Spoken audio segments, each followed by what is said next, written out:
Dougie Freedman. Now Berhalter. Freedman! Narrowly wide. Oh, what a super strike that was. And again, it's been so agonising for Palace in the second half. They've had penalty claims and they've had near misses. And that's a great strike from Freedman on the edge of the box. Cleverly set up for him by Greg Berhalter. Really was that close. Here's Wilbraham. Broken up by Dean Austin.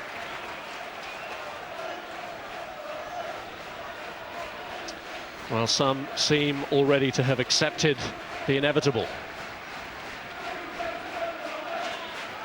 Have the players also accepted that fate? Wilbraham with a flick on, Mullins with a header clear, and that was a handball by Hopkin, and it was a crazy handball, and yet he got away with it.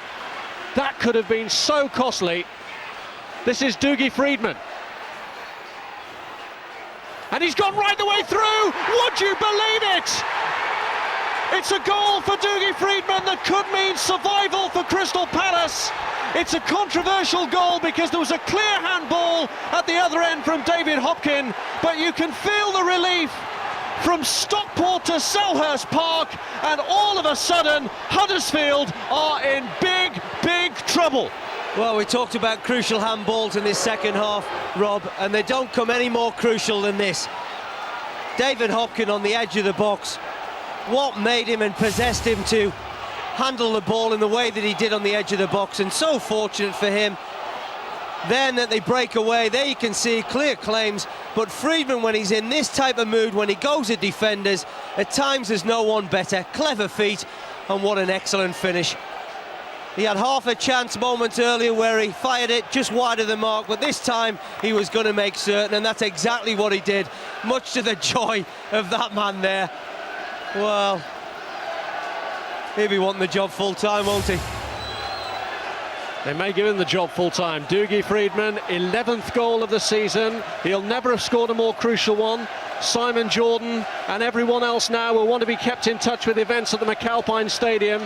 One can only imagine the feelings there as news of that goal from Freedman seeps through, and with Huddersfield trailing to Birmingham, as it stands, they now slip into the bottom three, because if Huddersfield lose, they'll be relegated because Palace and Portsmouth are both winning, and that's how it stands at the moment. Palace may well stay up by the skin of their teeth with a goal 3 minutes from the end, and a controversial goal too. Here's Forsell. Fradine. Now Huddersfield fans, as well as praying for a goal from their own team, have to also hope that Stockport can somehow find an equaliser from somewhere. 3 crucial goals in a week for Dougie Freedman. 2 at Portsmouth that got the victory at Fratton Park, and another one here today. But there's trouble here, and Cucci could be through, and the bounce doesn't favour him. Well, you can bet your bottom dollar Tommy Black would have had his heart in his mouth there, because it was an awful clearance from the Palace midfield player. But it's about Palace now keeping a clean sheet. They've got to hang on in there. There isn't long to go.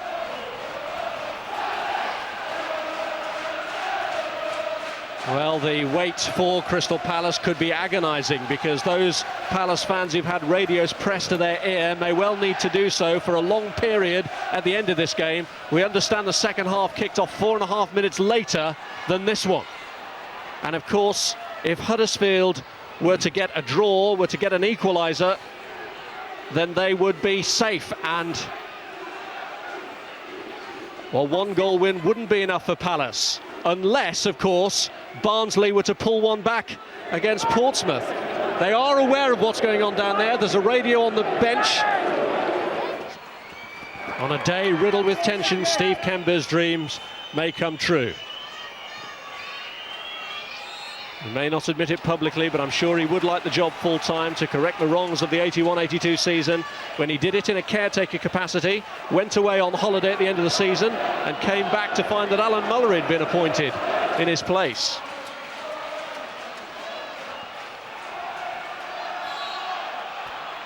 Now the free kick for Stockport. Flynn goes up with a header.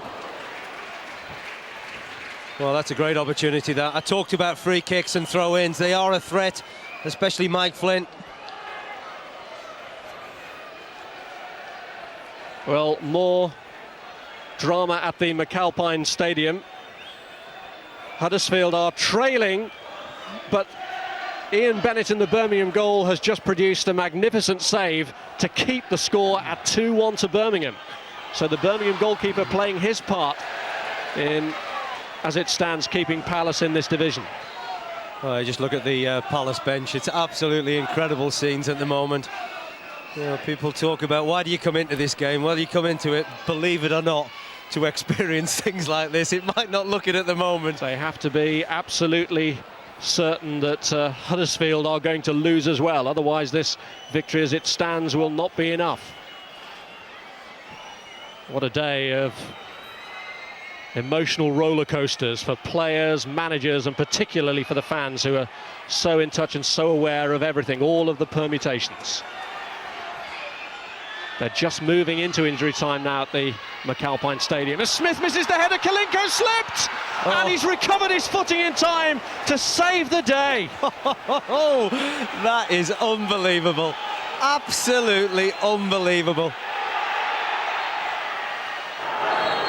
And the referee's blown the final whistle, and Crystal Palace have done all that they can to survive.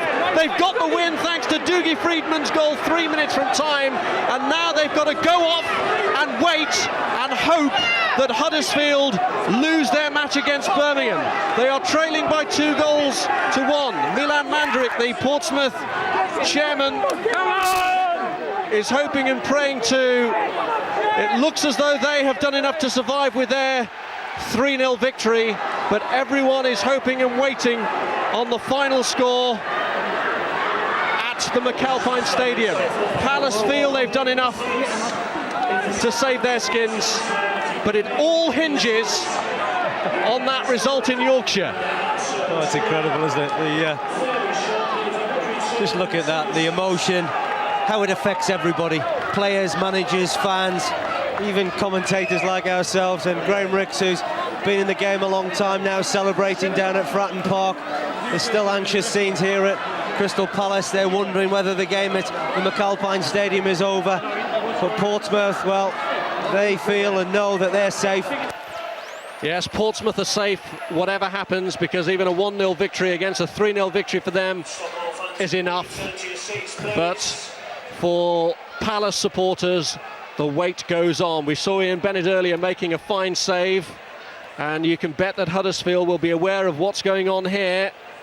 Is Lou Macari going to be relegated by his old team? People here are staying in touch with events at the McAlpine Stadium.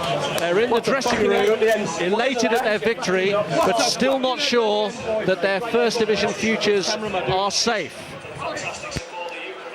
The victory achieved in controversial fashion with Freedman's goal from the break after David Hopkin appeared to handball it. We'll let you know.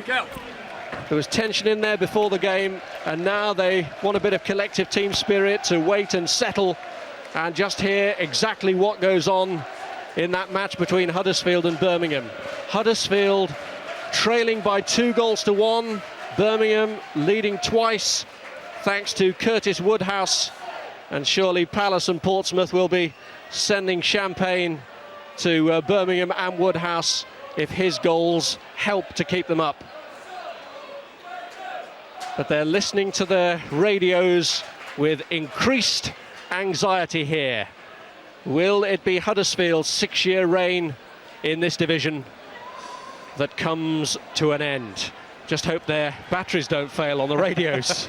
I'm surprised anybody can get through on the phone at the moment. The airwaves must be incredibly blocked. Everybody seems to be on their phone, listening at home, no doubt, and transmitting that information through to boyfriends, husbands, wives, girlfriends, everybody that's here at Edgeley Park that have made the trip up from South London.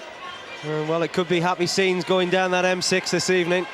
Well, it's qualified elation here. Elation at the victory. Simon Jordan going in to congratulate the players on doing as much as they could. What a record for Steve Kember. 2 wins out of 2. The vital win at Portsmouth, and the last-ditch victory here that may well just have saved Palace's skins. Anxious looks at the watch, still one or two worried expressions around as they phone loved ones, stay in touch with developments at the McAlpine Stadium, and just pray that nothing happens there before the final whistle to get Huddersfield back into the game. I think it'd be a good time for Stevie Kemmer to ask the chairman if he could have the job. And the news is coming through that they have done it. They have survived.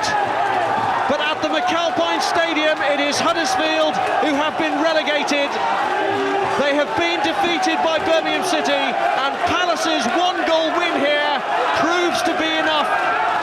Despair for Lou Macari and his team, who took them over when they were at a low. They thought they'd done enough to survive, but in the end, their luck ran out. Birmingham have beaten them on the last day, and Crystal Palace's victory here means that their tenure in the First Division is extended.